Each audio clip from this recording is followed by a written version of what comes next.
Obviously, the three characters that have been at the center of everything we talked about with the Warriors for so long, Steph, Klay, and Dre. Draymond finally had Klay Thompson on the podcast. The Draymond Green Show via the volume. That's the credit to everything that you're about to hear. Let's roll through these because I think it'd be fun to react to these. Would love to get your reaction.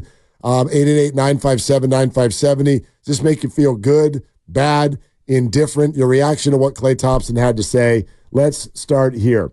First of all, on dealing with his own, as he calls it, sports mortality.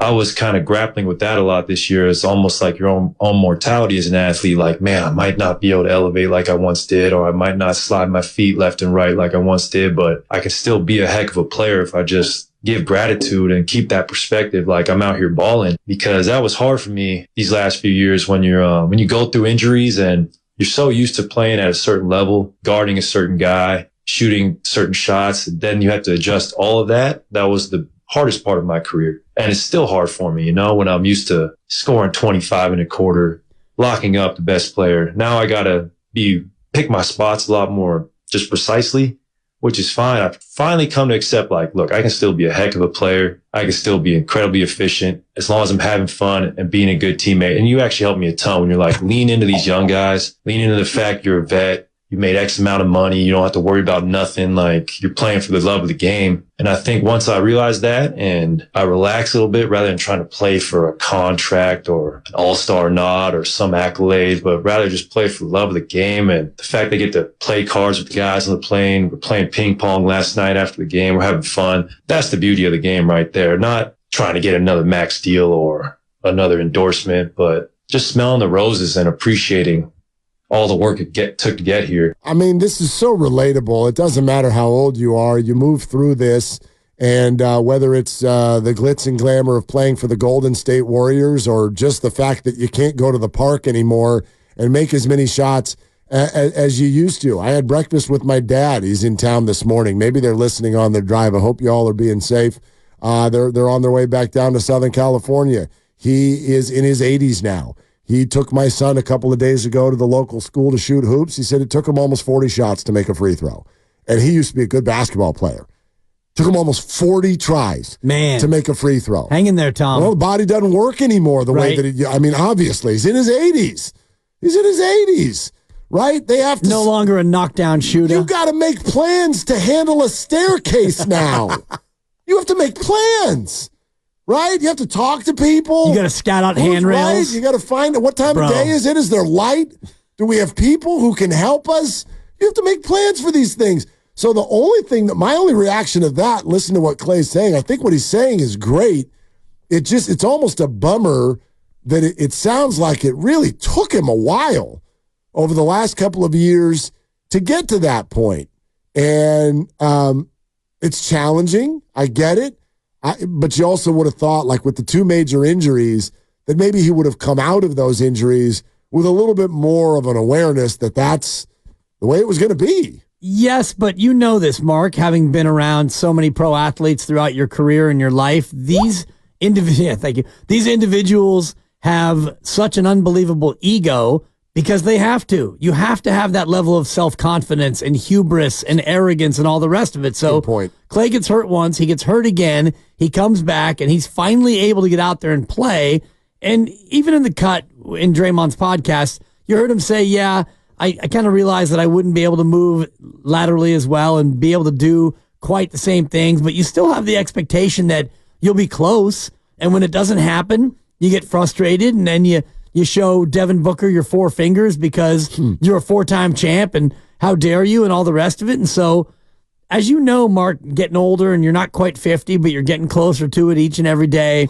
As you get older, you realize there are things you can't do anymore. I know that there are things that I will never do again, such as run a half marathon or run a marathon or, heck, even run a mile. Or run down the street. I probably will never run a mile again, like I used to run a mile and, go sub 6 minutes or whatever. Forget that. To even get through it, and do it. There are so many things now that I know that I'm never going to do again. And it's hard to have that reality hit you, let alone as a pro athlete, right? Well, of course it is. And actually, what I think is happening here, you listen when he said, you really helped me with this. He's talking to Draymond, obviously. And he said, you really helped me by telling me to lean into these young guys. I think what's actually going on here, this is why it's so relatable, at least for me, because I really struggle with this in my own life. And that is asking for help. I really struggle with it.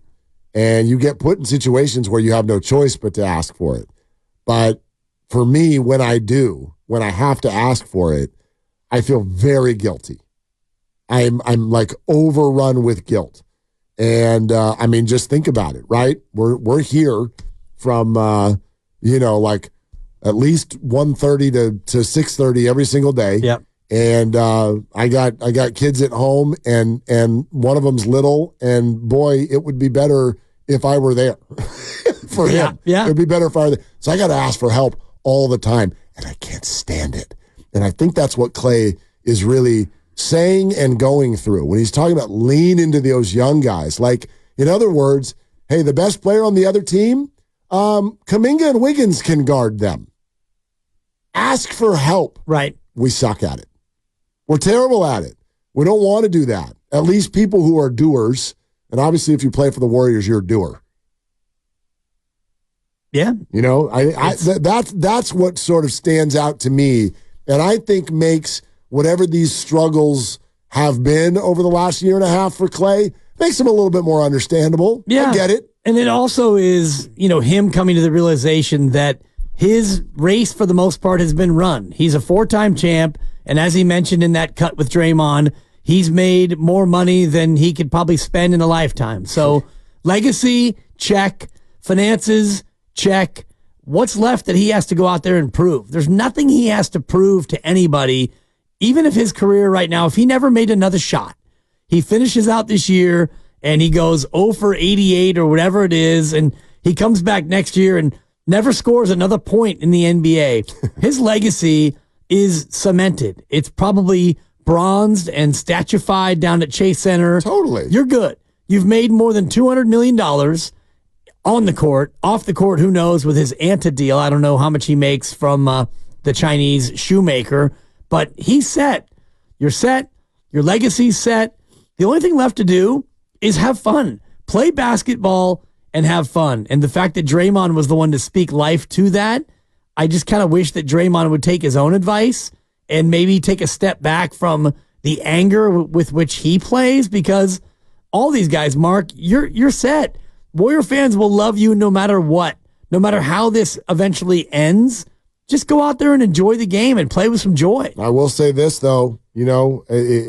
Sometimes we talk about Klay in a way that makes me not uncomfortable, but I just find it sort of inaccurate. And we do this to people, and it's all based on expectation. It's no different than the number 1 overall draft pick who ends up playing at the level of a second rounder. And then you're like, boy, he stunk. It's like, no, he didn't stink. He just didn't meet what you wanted him to be. All right, so let's talk about Klay, because I've heard this so many places this year. Oh, man, he's cooked. He's over the hill, and he just doesn't have it anymore. What's it? You're right. Klay's not as good as he used to be. That's a great question. I think that's what he's saying to you right now. He's not what he used to be. Want to know what he is? He's still really good. Yeah. He's averaging 22.8 this month. Okay? He's hit 17 threes in 4 games this month. The last time he didn't score double digits in a basketball game was March 13th. That's almost a month ago. That is spanning, quick look at it. Somewhere in the neighborhood of, I think, about 12 games. 15 games since he's had a night where he did not score double digits. Like, for all of you who want, 2 years and maybe $20 million a year, just understand. Oh, who's going to want Klay next year? A lot of people. This is a productive, scoring player, wing in the NBA. Is he a centerpiece? Is he a 2? No, he's none of those things. but he's somebody who can still give you between 25 or 25 and 33 minutes a night. And on any given night, he's going to give you some 25s and some 28s, and then he'll give you a 12. But he can still play, man. He can still play, and I love that he's starting to understand that it just evolves a little bit, man. It just takes a little bit of a different look. That's all. Right. But if the Warriors, you asked me today, you want Klay Thompson for 2 more years? Yeah, absolutely, I do. And for me, it doesn't matter what the number is because I don't have to pay it. Right. And if they pay him $5 million a year or $35 million a year, my cost to go to a game is going to be unchanged. They're still going to hit you for an $18 beer, no matter how much they pay Klay Thompson. So if you want to be above the luxury tax threshold, then be above it. If you want to try to get below it and pay him less, then pay him less and get below it. I don't think that the Klay Thompson question is should they or shouldn't they? It's a question of how much will they offer, and will he be willing to play for that? Well, and in this next answer, the idea of free agency comes up. Listen to what Klay says about his attempt to stay in the moment. And in saying that, when it comes to free agency in July, I just got to keep that in mind. Yes, I want to re-sign with the Doves, but I also have to prioritize my mental health and lay out what is important to me at this point in my career. And I know we have so much basketball ahead that I haven't given it much thought, really, because if I start thinking about July 1st, then I'm just doing myself a disservice. I'm not here. I'm not thinking about the Hornets tomorrow, these must-win games this weekend. So for me, it's just about staying present, as simple as that is, staying present. Well, and by the way, it's great advice all the time. It's what I'm trying to do as a fan right now when we get ready for these last 4 games and then whatever's going to happen for the Warriors next week. Just stay in the moment. Again, belief is free. Thank you, Scott Osler, for the reminder this morning. Belief is free. So if you think the Warriors are going to be one and done next Wednesday night, fine. If you think that they can make a run and give the Nuggets everything that they want, put the fear of God in them, great. Think that. Or you can be somewhere in the middle and just sit down and make popcorn and watch the game. And all of that is going to shade our opinion. Our opinion about Klay Thompson changed just in the Lakers series last year because he couldn't make a shot. Right. And that changed our thought process with regard to Klay Thompson. It's interesting to hear him bring up free agency. Even though he's saying I'm staying in the moment, the fact is it's on his brain. And I don't know. It makes me think. He's going to say out loud, I want to remain with the Warriors. But for those who think he wouldn't consider going anywhere else, I do think he would. I do think he would if he feels undercut or disrespected by whatever the Warriors are able to offer. And also, this is really the first time he's been a free agent. If you think about the arc of his career, because when he got hurt in the finals against Toronto, he immediately got the max from the team, which was an unbelievable thank you, sort of a gesture. A thank you, and also the promise of him getting back to being close to the player that he was, and he's been great. I mean, he hasn't been elite, and maybe he's not earning all $42 million of his deal this year. If you look at his last 12 games, though, and you referenced it, since the last time he had single digits in points, he's averaging nearly 21 a game.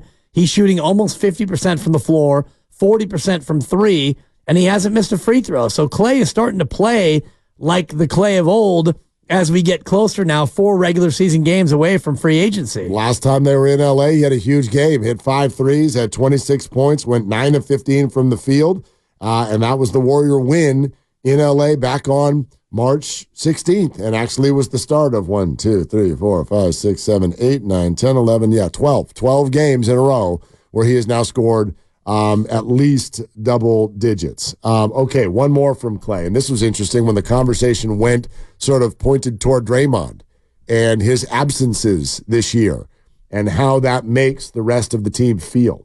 When you're not out there, it's like a piece of us is gone. And me and Steph are really nice guys, probably too nice, and we could never be ourselves and have the freedom we do on the court without you. So when you're not out there, it's kind of like a huge kink in our armor. And I know the other team is very happy you're not out there. I just know that for a fact. They're they relax a little bit. They let their hair down. They feel a little bit more like they're they pump their chest up a little more because our muscle's gone. Our enforcer, the heartbeat of our team is not out there. And so it does hurt. But at the end of the day, we've been through so many battles, reached the mountaintop, been down the mountain, had to climb back up, got there again. I mean, that's really what the final analysis is of all the Draymond stuff.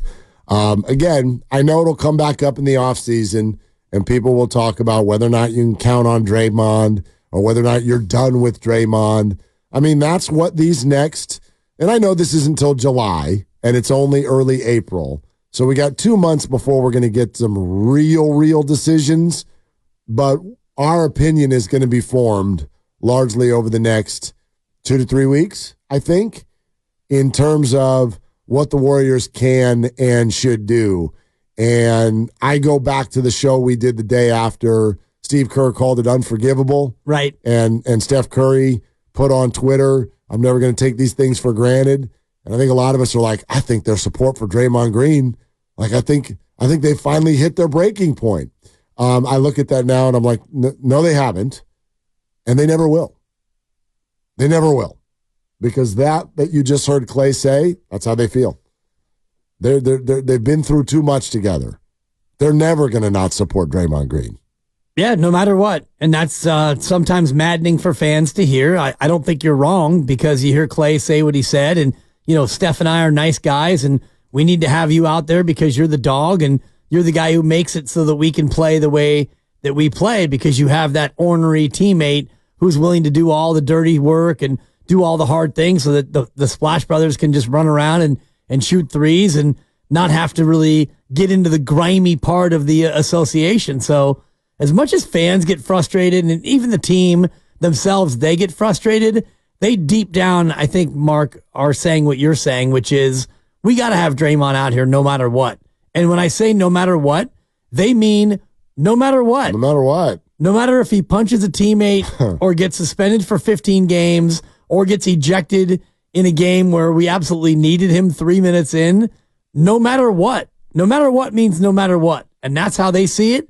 And so we as fans, you either accept it and deal with it or